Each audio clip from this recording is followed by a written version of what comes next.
The diesel engine hummed a familiar lullaby, a comforting rumble against the gnawing silence of the highway. For Tom Miller, the road was more than just asphalt and endless miles. It was a sanctuary, a mobile fortress against the things he saw. Not just the fleeting shadows of deer at dusk or the blinding glare of oncoming headlights, but the others. The whispers in the wind that weren't the wind, the fleeting figures in the rearview mirror that weren't there a second ago. Tom, a truck driver by trade, was cursed, or blessed, with the sight. It had started subtly in his early 20s, a shiver down his spine when he passed old, abandoned houses, a flicker of movement at the edge of his vision. Over the years, it had intensified, becoming an unwelcome constant. He learned to differentiate between a trick of the light and the cold, lingering presence of something not quite alive, not quite dead. He learned to ignore the pleas and the wails that sometimes echoed in the empty stretches of road, the spectral faces pressed against his truck windows. He had to, or the madness would consume him. His wife, Sarah, used to try and understand, but the fear in her eyes when he described a particularly vivid encounter eventually drove a wedge between them. Now, it was just him, his truck, and the silent, unseen passengers that hitched rides on the loneliness of the night. His sanity was a precarious stack of old newspapers, threatening to topple with every phantom whisper. Tonight, the air was thick with it. A heavy, oppressive dread hung over the stretch of highway through the Blackwood National Forest. The trees, ancient and gnarled, seemed to press in, their branches like skeletal fingers grasping at the sky. Tom gripped the wheel tighter, his knuckles white. The temperature in the cab, usually a comfortable 70 degrees, felt icy, raising goosebumps on his arms. A faint, metallic tang, like old blood, drifted in through the vents. Then he saw her. A young woman, dressed in a tattered white dress, stood by the side of the road, her thumb outstretched. Her hair, long and dark, obscured her face. Tom's first instinct, honed by years of self-preservation, was to keep driving. This wasn't a stranded motorist. He felt the familiar chill, the tingling on his skin that announced a supernatural presence. But something was different. A profound sorrow radiated from her, a crushing despair that felt like a physical blow to his chest, piercing through his usual defenses. He slowed the rig, his foot hesitating over the brake. "Don't be an idiot, Tom," he muttered to himself. But he couldn't look away from her still, desolate form. There was no aggression, no malevolence, just an overwhelming sadness. Against his better judgment, he pulled over, the hiss of his air brakes ripping through the oppressive silence. He leaned across to open the passenger door, his heart hammering against his ribs. "You need a ride?" he asked, his voice rougher than usual. She raised her head slowly. Her eyes, or what should have been eyes, were hollow, sunken pits of absolute blackness, like twin voids. Her face was ashen, her lips a pale, almost translucent blue. A wave of cold, stagnant air, smelling faintly of damp earth and forgotten flowers, washed over him. He felt his stomach clench, but he didn't flinch. He'd seen worse. This one, however, felt broken, like a shattered reflection. She didn't speak, simply nodded, a slow, deliberate movement that made her long hair sway like seaweed in a current. She glided into the passenger seat, her movements eerily smooth, silent. The cab immediately dropped several degrees, the air becoming heavy and still, pressing in on him. A faint scent, like damp earth and decay, filled the air. Tom put the truck in gear, trying to act normal. "Long night, huh?" he offered, just for the sake of hearing his own voice.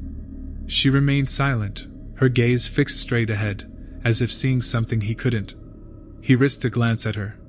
The dress she wore seemed to ripple, as if perpetually underwater, despite the stillness of the cab. Her hands resting in her lap were delicate, almost translucent, with long, slender fingers.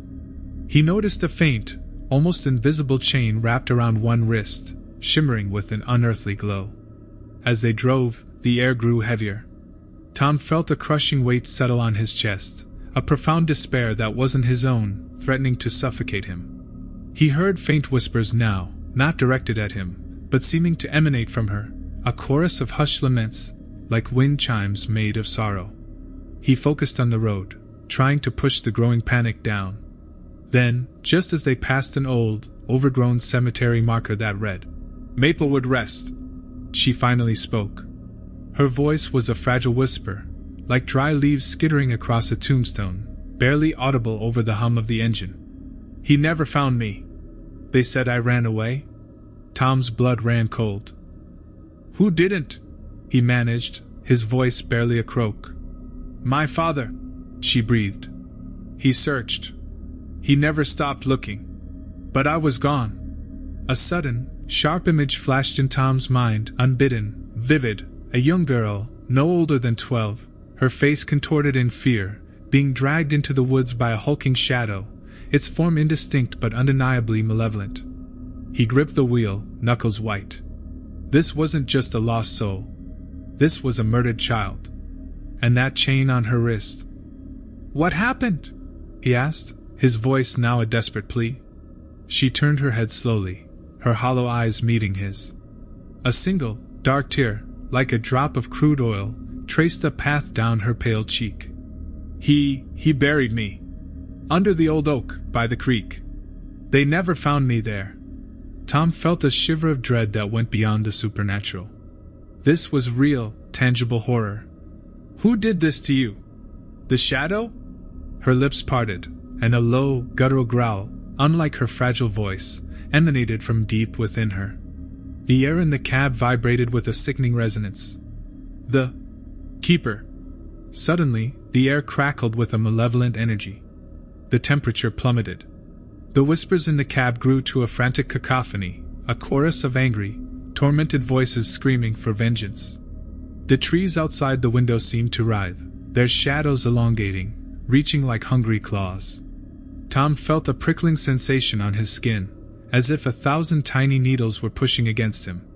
Tom slammed on the brakes, the truck skidding slightly on the asphalt, its tires protesting with a shriek. "What's happening?" he yelled, his voice laced with pure, unadulterated fear. The spectral woman in the passenger seat began to tremble violently. Her form flickered, becoming transparent, then solid again. The chain on her wrist glowed brighter, pulsing with frantic light. "He knows!" she shrieked, her voice no longer a whisper but a piercing wail that tore through the cab, making Tom's ears ring. "He knows I'm showing you! He's coming for me, for us!" A colossal, inky black shadow materialized in front of the truck, blocking the road.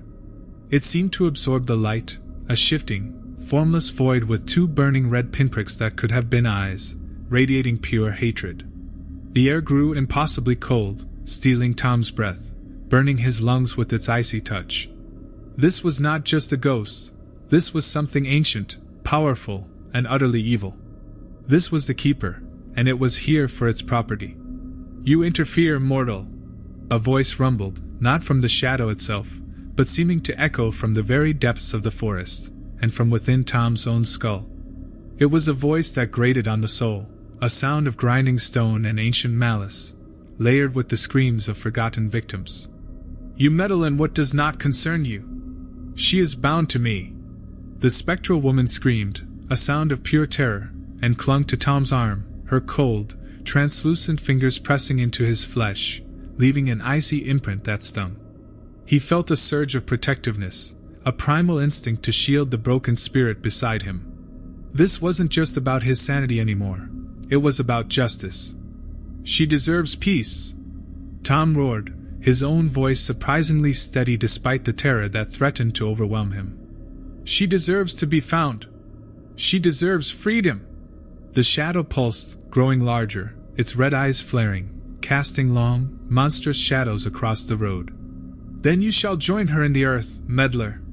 A fresh grave beside the old. And she will remain mine, in eternal torment." Tom knew he was outmatched. This was not a phantom he could ignore, not a whisper he could dismiss. This was a force of pure darkness, and he had foolishly, tragically entangled himself in its web. The whispers in his head, the constant companions of his lonely road, were now screaming, a chaotic symphony of warnings and despair. He was trapped, caught between the pleas of the dead and the wrath of an ancient evil, and the open road, his only sanctuary, had become a horrifying, inescapable prison. The silence of the highway was gone, replaced by the chilling cacophony of a supernatural war, and Tom, the reluctant seer, was now at its very heart. What would he do?